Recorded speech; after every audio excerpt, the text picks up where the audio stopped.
All right, so today's video is going to be a little bit different than some of the videos that I've made in the past. Usually they're breakdowns about certain teams, certain players, certain drafts, etc. Today I'm going to go a little bit more personal with you guys. You may know me as an NBA YouTuber as well. I do a lot of stuff regarding the Knicks as my favorite basketball team. Most of you probably know that I am a Pittsburgh Steelers fan, and I think I just got to vent. I think I just got to rant. I got to ramble for this video today because I'm pretty fed up. Now, I'm going to be less fed up today as a 26-year-old than I would be as an 18-year-old or as a 15-year-old when I was just an extreme diehard Steelers fan. And I still consider myself as a diehard Steelers fan. But I think when they lost to the Jaguars in the 2017 playoffs, it didn't kill my fandom. No, not at all. But I think that was the peak of me being like extremely upset after a playoff loss. And maybe if the Steelers went to the conference championship since then, and maybe they had a realistic chance at winning the Super Bowl, I'd be a little bit more upset, but it's the same old shit every single year with this team, basically since the 2017 season. Now, the worst position to be in any sports league pretty much is the middle, purgatory. You are too good to be picking highly in the draft. In the NFL draft, that matters a crap ton, and you are too bad to really compete at all in the playoffs. The Steelers haven't won a playoff game since 2016. 2016, they haven't won a playoff game. That is so embarrassing. 2016. And I just kind of want to vent here today. So growing up, I was blessed, right? Like I may sound very, I don't know, greedy. I don't think I'm going to sound obnoxious, but I would say if you're a Jets fan, maybe a Giants fan, maybe some, I don't know, other fan bases out there, you might have it worse than me right now as a Steelers fan. And you could be jealous of the Steelers because they have had sustainable, I don't even want to say success. It's like mid-success, really the worst success you could really have for a team. And yes, it's nice to be at least competing for a playoff spot every year. You have the Mike Tomlin jokes that he can go 9-8, 10-7 every single year. But what? I mean, this team has gone blown out by the Bills, the Ravens, and the Chiefs in pretty much their playoff appearances over the last half decade in the 2020s. And in my opinion, since Ben Roethlisberger retired, they've been pretty much operating like a bottom 10 organization in the NFL. I tweeted this out kind of with some frustration after they ended up losing to the Bills in just a non-competitive fashion yesterday on Sunday, a team that they could end up playing in the playoffs if they got there. And I just listed all the things just basically since like 2022. Since that have just kind of pissed me off in a way since basically Ben Roethlisberger retired. So yeah, they fumbled Kenny Pickett, who they drafted in 2022. I mean, you can go all the way back to basically 2018 where things kind of started to dip off a little bit. This team has such a successful 2017 season. This was probably the peak Steelers roster since they ended up winning the Super Bowl against the Cardinals, maybe losing the Super Bowl to the Green Bay Packers, where you actually had a semi-coherent defense.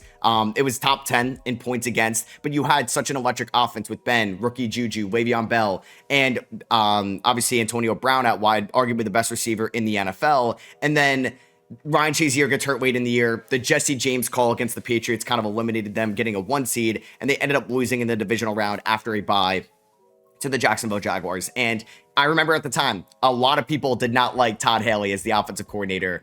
And looking back on it, maybe he's the best offensive coordinator that we have had since Bruce Arians. Because 2018, this team kind of underperforms this year. Mike Munchak, who was a big offensive line head coach, like he was kind of towards the end of his days there. You have a 36-year-old Ben Roethlisberger this year. And this was a season where the defense was just an absolute mess. They finished 16th in points against. It was not fun. 2019, Ben ends up getting hurt. This team goes 8-8 this year. We see it like a little bit of Mason Rudolph, who did not really look good. Duck Hodges ends up playing later in the year. They trade their first round pick for Minka Fitzpatrick. In hindsight, it's a good deal, but you could see that there is this like notable assistant, Terrell Austin, into the fold because Keith Butler, who basically replaces Dick LeBeau, was eventually not going to be there much longer. Todd Haley was kind of a guy that never really got fully along with Ben Roethlisberger, and he ends up kind of getting replaced by Randy Fitchner. This team does go 12-4 in 2020, where they had that, you could probably say, Mickey Mouse undefeated start to the season. They end up losing to Baker Mayfield and the Browns in the playoffs at home. That should have been it. Like, that should have been a wake-up call to the new Rooney regime after, I think, Dan passed away and it's Art. Either way, a lot of Steeler fans, like in the weeds, have not really been a fan of the ownership since the original owner passed away. Matt Canada basically comes in 2021. Ben Roethlisberger's arm is basically falling off at this point. He throws for 3,700 yards, where he's throwing for like 50 times a game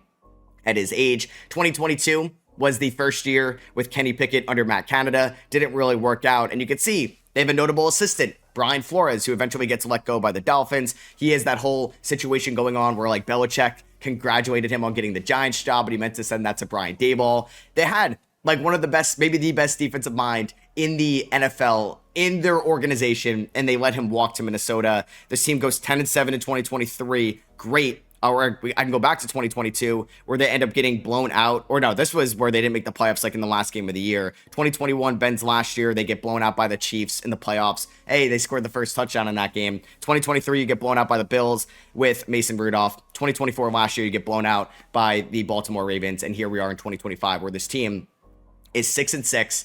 And yes, the AFC North is really bad this year. The Ravens have been disappointing. Joe Burrow gets hurt.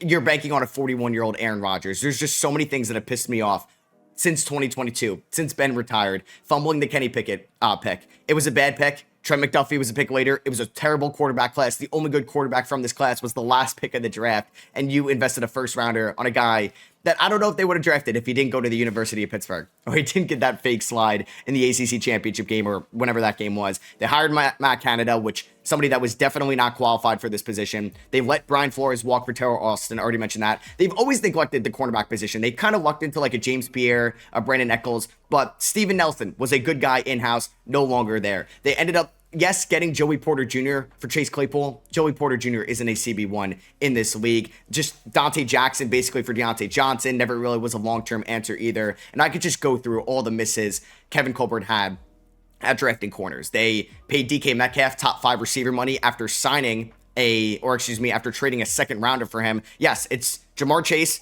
Justin Jefferson, CeeDee Lamb, and then DK Metcalf when George Pickens looks better than DK Metcalf. Now, yes, George Pickens has a way better offensive scheme, dynamic quarterback, just overall system, but it's not looking great right now. They paid Pat Freiermuth top 10 tight end money. Maybe he's talented enough, but they don't utilize him like that. The whole Russ Fields carousel last year going back, well, they go from Fields to Russ. It never really worked out. I mean, yeah, you made the playoffs nice and you were able to get the Derek Harmon pick. Then they clearly misused George Pickens, banking on a 41-year-old Aaron Rodgers. This team, pretty embarrassing, not gonna lie. You kind of look at recent drafts, like the 2025 class looks fine. I mean, I can't really give up on Caleb Johnson. We'll see what he looks like going forward. Black and Sawyer might be rotational guys. I don't even know if we're going to see Will Howard this year because we got 41-year-old Aaron Rodgers as our quarterback. At least Harmon looks good. 2024, I mean, Wilson, Fratanu, and Frazier have made impacts. Same with Mason McCormick as well. Roman Wilson has been slightly disappointing for this team. I mean, Broderick Jones, I don't know if it's the draft pick or the development of him, but it's not lived up to expectations. Like in the second round, Porter and Bennett have been fine. Darnell in the third, fine. Nick Herbig in the fourth, fantastic. And then 2022, I mean, this draft class, not a lot of impact players. And the one impact player, George Pickens, who fell because of character issues, you traded away because of character issues, and he's playing like a top 5 receiver this year in Dallas. I mean, Najee Harris, 2021, not really worth a first round running back pick. But honestly, Najee, for his availability throughout the 4 years in Pittsburgh, I want to give him credit. And it's a little bit of like Ashton Genty in Las Vegas because his offensive line, like towards the end of Ben's tenure and his most of Najee's time in Pittsburgh was an absolute disaster. Like the rotation of Dan Moore, like James Daniels, I think never really worked out long term, maybe more so because of injuries. Like it was old. They never really replaced the DeCastro and Marquise Pouncey guys for a while.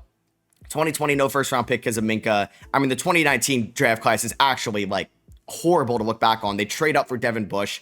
Deontay Johnson, third round, good pick, but nobody else was really much of an impact player here. 2018, it was a complete reach on Terrell Edmonds. Nobody really thought he should be a first round pick. James Washington didn't work out long term. Sure, Mason Rudolph.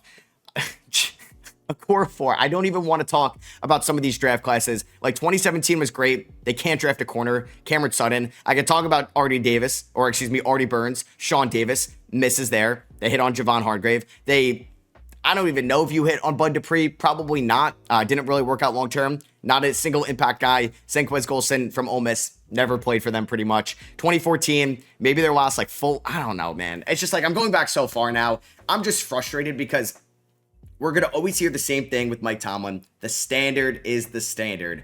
And yeah, they're just good enough every single year to look better than the bottom feeders of the NFL.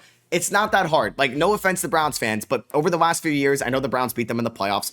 It's not been that hard to look better than Cleveland. It's not that hard to look better than Tennessee or some of the Jaguars years before Trevor Lawrence, or the Raiders, or maybe some of the down years for the Broncos and the Chargers and the Giants and the Commanders when they were bad and Detroit when they were bad. Yeah, it's not incredibly hard to look like the 18th best team in the NFL, the 16th best team in the NFL, because that could get you a playoff spot or at least appear in the hunt graphic in late December.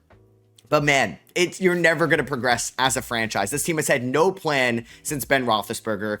It caught a lot of criticism at the time. When the Packers drafted Jordan Love, when they had Aaron Rodgers in-house, and maybe they took a different guy, a receiver. Maybe they took, I don't know, a running back. Not Jonathan Taylor, but they take somebody like an impact guy instead of a quarterback that was going to be a bench guy behind Rodgers. Maybe they win a Super Bowl in 2021. But either way, they had a plan. They had a plan B. Even the freaking Philadelphia Eagles, who had Carson Wentz, drafted Jalen Hurts in that draft. They had somewhat of a plan B. This team is not invested in a plan B in a while. And the Kenny Pickett thing flamed out. I've got to watch Mitch Trubisky be our quarterback, or Mason Rudolph, or Justin Fields, Russell Wilson, Aaron Rodgers. It just is mid or even below mid. Like, the last time the Steelers have had a top 10 quarterback play was probably 2017, Ben.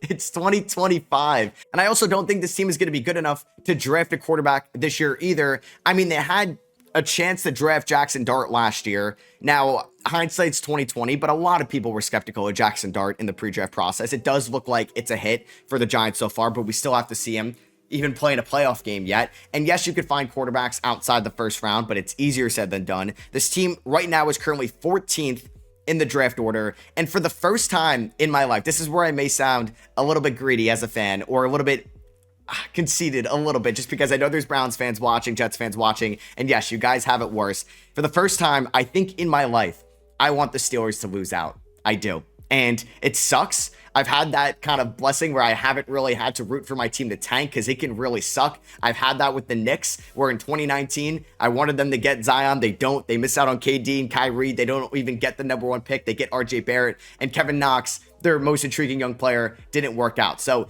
it's not always a guarantee that tanking is going to work, or rooting for your team to lose is going to work, or changing and clearing house is going to work. But for the Steelers, I think they need it.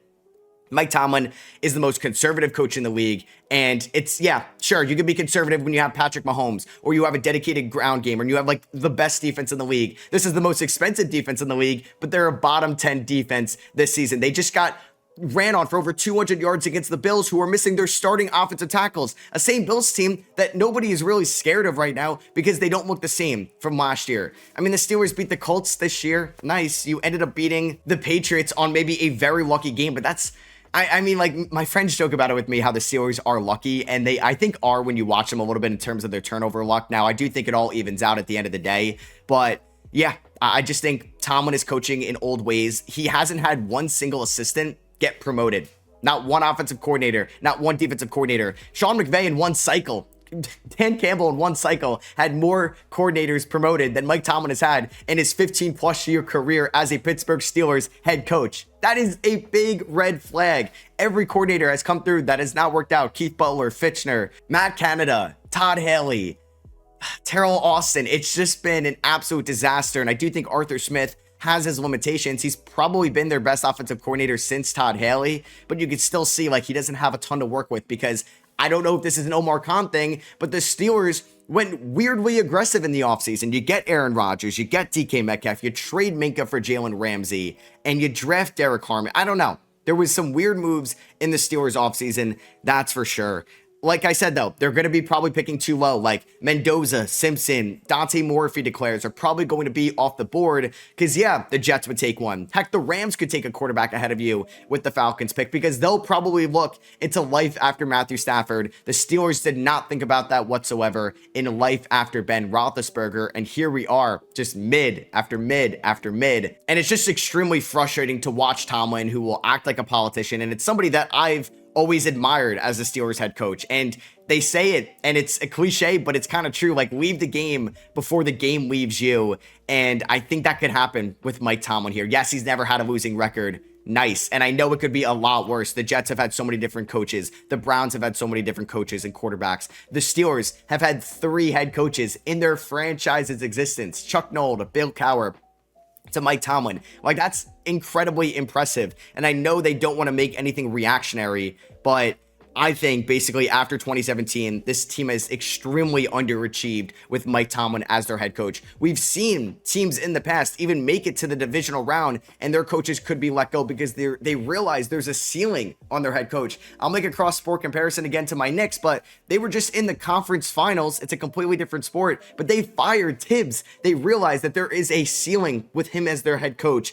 And I wish the Steelers realized that with Mike Tomlin. And it's like, I don't know, 3 years ago, Tomlin gets fired. I think he finds another job. I'm not even sure if Mike Tomlin would be a head coach again in this league if he got fired. I mean, Pete Carroll ended up being a head coach, so like, you never say never. Tomlin is still incredibly young. He's 53. He started out with the Steelers when he was essentially 35 years old. Like, he was one of the younger head coaches in the league. So like, he's still young enough. It's not like he's in his 70s like Belichick, but I could see Tomlin just, becoming like a reporter, not like a reporter, but like an analyst for Fox or CBS, because I'm not sure if a team wants to be stuck with kind of the same thinking Tomlin has had over the years, because the defensive-minded head coaches that get hired are trying to like reinvent the game. Your Mike McDonald's of the world. It didn't work out, but like your Brandon Staley's of the world. Mike Vrabel, who, yes, is a culture changer, but I do think is more willing to adapt to the modern NFL than somebody like Mike Tomlin is right now. So yeah, like I said, I don't want to come off like, I could come off as like a spoiled fan, and I hope you guys kind of see where I'm coming from. I know it could be worse. I know it could definitely be worse. I could watch my team go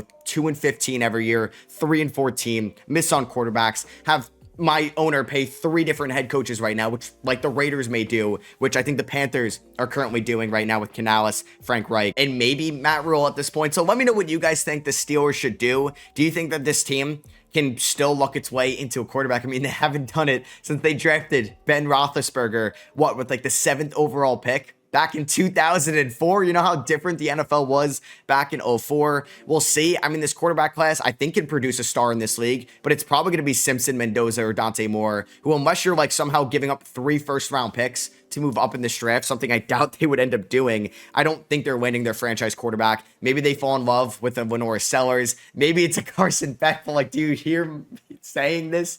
They're in such a bad spot. Like, they're probably going to just end up being a Geno Smith or a Kyler Murray team next year. I hope they don't bring back Aaron Rodgers, who's going to be 42 next season. So yeah, I hope you guys enjoyed. A little bit different of a video. Let me know if you did enjoy this at all. Drop a thumbs up if you did. Let me know what you guys think about the Steelers. Would love to hear your guys' thoughts, especially if you're not a Steelers fan and you're somebody on the outside looking in. Just would love to know your thoughts on this team. And I'll catch y'all in the next one. Peace.